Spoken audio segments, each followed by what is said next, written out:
This was an ordinary weekday morning, February 28, 2026. On the streets of Tehran, people were opening their shops. The aroma of breakfast filled the air, and no one had any idea that this day would leave a deep mark on Iran's fate. In the very heart of the city, behind the towering walls around Pasteur Street, there existed a world completely separate from the rest. Beneath this compound, deep underground, lived an old man. A man who had deflected storms for 40 years, who had survived hundreds of assassination attempts, and who believed himself to be invincible. Ayatollah Khamenei, whose life had now become confined to the iron rooms of a bunker. They say when a person becomes too powerful, that very power becomes their enemy. To protect himself, Khamenei had built a steel system where everything was bound by time. The exact time he woke up, when he drank tea, and when he met his guards. Everything followed a straight line. Miles away in Israel's secret rooms, Mossad agents were smiling. They were not attacking with weapons. They were silently studying habit. They had turned the cameras installed in Tehran's streets into their tools. Every vehicle entering the compound, its number, the sound of its tires, even the driver's breathing patterns were being recorded. By mid-February, an intelligence report arrived that intensified the hunters' appetite.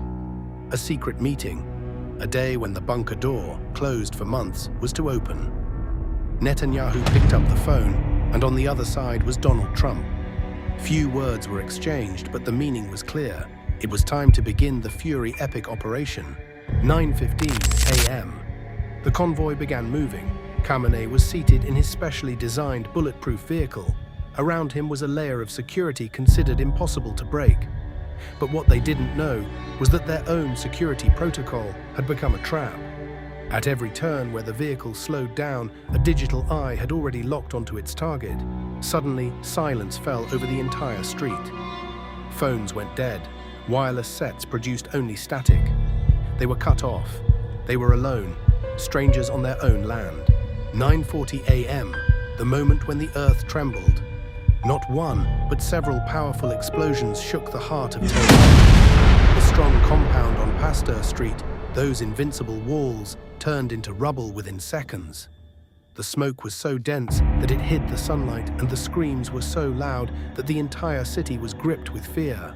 The man who had evaded death for 4 decades, today his own habit, had brought him to a point of no return. That safe route, that bunker, those guards, all turned into sand walls before a single second of destruction. History bears witness. Fortresses are never destroyed from the outside. They collapse when those within begin to believe they are invincible.